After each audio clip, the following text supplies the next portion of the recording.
el lenguaje como un proceso superior psicológico. A continuación, daremos un breve recorrido por este maravilloso y fundamental mundo del lenguaje. Veremos de manera clara y específica cuáles son sus características, cómo se adquiere y cuáles son sus etapas de adquisición. Conoceremos algunos déficits y problemas que pueden perturbar al lenguaje. Evidenciaremos algunas teorías concernientes al lenguaje. El lenguaje ha sido, según muchos estudiosos y teóricos evolucionistas, un proceso de vital relevancia para la evolución del ser humano, creando los pilares más importantes del entendimiento humano, de las sociedades y de las naciones del mundo. Como ya sabemos y hemos escuchado, el lenguaje es un proceso cognitivo superior que involucra y trabaja en conjunto con casi todos los procesos del cerebro. Es una capacidad exclusiva del ser humano que nos permite aprender, comprender, expresarnos y exteriorizar lo que estamos pensando y sintiendo. A continuación escucharemos a Diana Marley Mora Arias, estudiante de psicología de la Uniminuto. Ella nos cuenta. Es una capacidad biológica influenciada por aspectos culturales y sociales que permite a través de los símbolos y signos adquiridos la comunicación con los demás y con nosotros mismos. Se logra en un momento determinado de la evolución neuropsíquica del ser humano, donde se requiere un desarrollo adecuado del sistema nervioso central y un ambiente apropiado para la desencadenación y manifestaciones comprensivas, expresivas e interacciones que se interpretan por lenguaje. Existe el lenguaje oral, que es cuando hablamos, el escrito, el táctil, el auditivo, que es donde entendemos lo que escuchamos, el visual, el lenguaje interno o el lenguaje para sí mismo. Los lenguajes artificiales y también hay un lenguaje y la comunicación. Los niños que se comunican mucho tiempo antes de que sean capaces de utilizar las palabras. Si bien el lenguaje oral no es el único método de comunicación, sí se puede considerar como el más importante, ya que nos permite a los seres humanos intercambiar información, ideas, actitudes y emociones. Como pudimos escuchar, el lenguaje es un proceso biológico que se manifiesta con el propósito de entablar comunicación con los demás seres humanos. De manera que, para que este proceso cognitivo superior llegue a ser una maravilla de la naturaleza, requiere de una serie de etapas que le permita caracterizarse como lenguaje. Herramientas que se van forjando desde el umbral de nuestras vidas. Estas etapas nos las explicará a continuación Daniela Bello Murcia, estudiante de psicología de la Uniminuto. Yo les voy a hablar acerca de la adquisición y el desarrollo del lenguaje. La adquisición del lenguaje es un proceso mediante el cual cada individuo en su niñez tuvo enseñanzas verbales provenientes de su entorno, las adquirió y futuramente las empleará.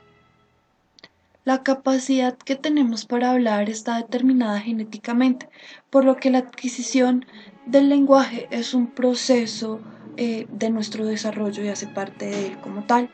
El desarrollo del lenguaje se inicia desde que nacemos con los primeros sonidos producidos y evolucionan a través de 3 etapas, las cuales conocemos como la etapa prelingüística, la lingüística y la poslingüística. La etapa prelingüística corresponde al momento previo del inicio del lenguaje, se desarrolla de los 0 a los 8 meses y comprende las primeras vocalizaciones como lo son los gritos o llantos, el balbuceo, el cual se caracteriza por ser una gimnasia fonatoria, y la expresividad kinésica, la cual perdura toda la vida y la expresamos mediante la sonrisa, la mirada y los gestos. La etapa lingüística se produce entre los 8 y los 12 meses, pero su etapa más representativa equivale a los 2 años. En esta etapa, el niño aprende a diferenciar fonemas y aparecen las primeras palabras como mamá y papá. De los 3 a los 5 años es donde el niño afianza su aprendizaje del lenguaje, donde ya tiene un manejo de la estructura lingüística, y ya posteriormente a los 6 años el niño se apropia del sistema lingüístico. La etapa poslingüística corresponde al momento posterior de la adquisición del lenguaje y corresponde al desarrollo de la función simbólica, el uso de diferentes códigos para comunicarnos a través de un sistema integral y estructural. Para que logremos una perfecta comunicación homogénea, es necesario que tanto el interlocutor como el receptor manejen una misma base de datos. Este proceso se lleva cuando las etapas del desarrollo del lenguaje son adecuadas. El contexto sociocultural y la capacidad biológica de cada individuo para la adquisición del lenguaje es el carácter moldeador del lenguaje. Son los signos, los símbolos, los sonidos, los gestos y las miradas las que logran estructurar la interacción del lenguaje entre unos y otros seres humanos. Cuando el lenguaje está ausente o no tiene la viabilidad propicia que debe tener el ser humano, es debido a varios factores. Puede ser por culpa de un trastorno, un déficit neuronal, algún daño en los órganos, o también puede deberse por el contexto al cual pertenece el individuo. A continuación nos cuenta Diego Fernando Molina, estudiante de Psicología de la Uniminuto, algo sobre estos trastornos y déficit. Bueno, en primera instancia hay que tener en cuenta el aspecto cultural, ya que este va a influir de manera muy negativa en el desarrollo del lenguaje del niño, ya que al verse desprotegido o en una situación de soledad, al no tener una relación con la sociedad y con la familia, no va a tener la capacidad de desarrollar un lenguaje para expresarlo de manera verbal o escrita. Y en segunda instancia hay que tener en cuenta el desarrollo morfofisiológico, en el cual se va a ver comprometido el lóbulo temporal al no haber una conexión entre el conducto auditivo y el nervio y las terminales nerviosas que transmiten las señales del exterior al pabellón auditivo, impidiendo así que se desarrolle el lenguaje por medio de la audición.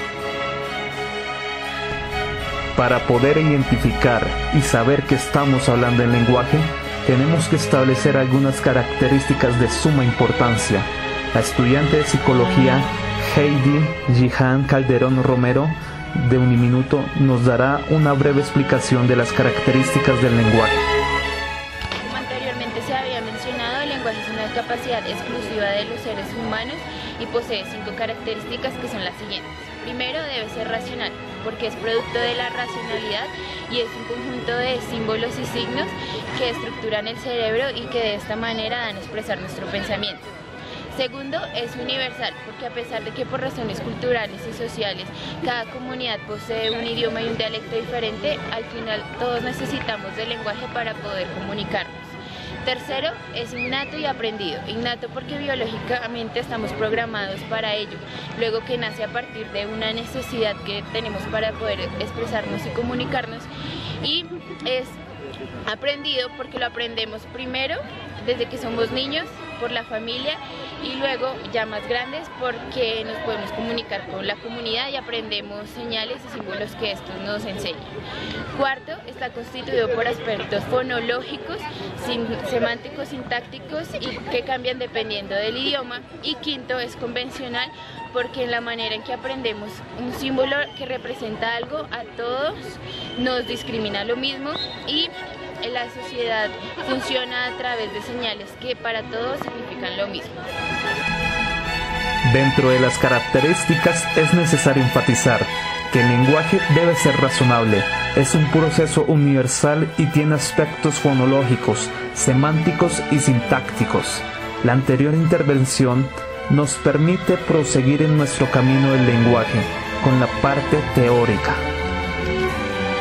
En esta parte del video podremos escuchar a Santiago Pimentel Gómez, estudiante de Psicología de la Uniminuto, quien nos brindará información de las teorías de los psicólogos y no psicólogos que han dedicado gran parte del tiempo de sus vidas a tratar de explicar este complejo campo de la psicología y de la neuropsicología y neurociencia.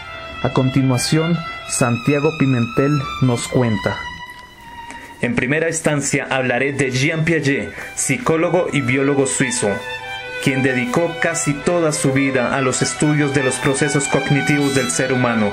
Piaget era constructivista, ya que postulaba que todos los procesos cognitivos del ser humano estaban ligados a una construcción y reconstrucción constante de estos procesos.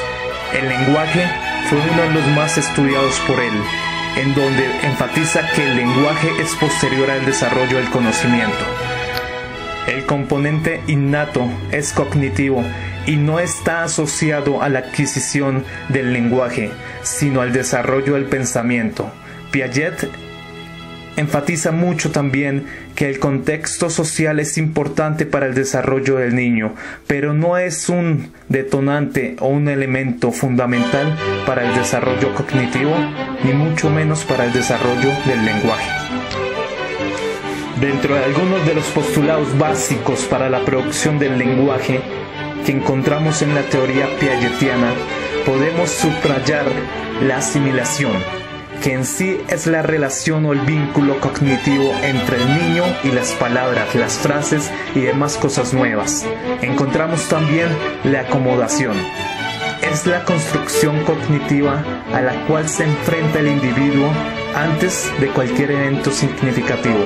Y por último, encontramos la adaptación. Es una reconstrucción cognitiva evocada por la asimilación y la acomodación. Para Piaget, el pensamiento va de la mano del lenguaje. A medida que va surgiendo la estructura del lenguaje en los procesos cognitivos del humano, el pensamiento se asienta en la mente del niño, aunque el autor recalca que no depende el pensamiento del lenguaje, aunque sí es de vital importancia. También existe una corriente llamada interaccionismo. Su principal representante es Vygotsky, psicólogo ruso que afirma que el lenguaje es una adquisición social, es el fruto o el resultado de las interacciones del niño y el entorno social. Cuando Vygotsky estudia el lenguaje, se percata que las bases fundamentales para el funcionamiento del lenguaje es la comunicación y la constante interacción social. En palabras coloquiales, el lenguaje es el resultado sociocultural y sociohistórico del individuo. Para Vygotsky, el lenguaje y el pensamiento es una estructura innata que se va moldeando con la interacción social. Vygotsky, al igual que Piaget, enuncian unos estadios o facetas que se presentan en el individuo a lo largo de su vida. Una de estas etapas que nombra el autor es la zona de desarrollo próximo, que explica cómo el niño se aproxima al modelo lingüístico de los adultos. Por otra parte está el internalismo, es donde el niño memoriza las reglas fundamentales de la lengua gracias al modelo adquirido por los adultos. Continuando con las teorías sobre el lenguaje y la adquisición de él, encontramos otro autor llamado Chomsky, lingüista y filósofo estadounidense, quien nos da un enorme estudio en el lenguaje. Al enunciar en contraposición de Piaget y en cierto modo a Vygotsky, que en el interior del individuo yace una disposición, o mejor dicho, un dispositivo de adquisición del lenguaje, que va desarrollando y formando posteriormente el lenguaje. Este psicólogo y filósofo nos define algunos conceptos básicos sobre la adquisición del lenguaje.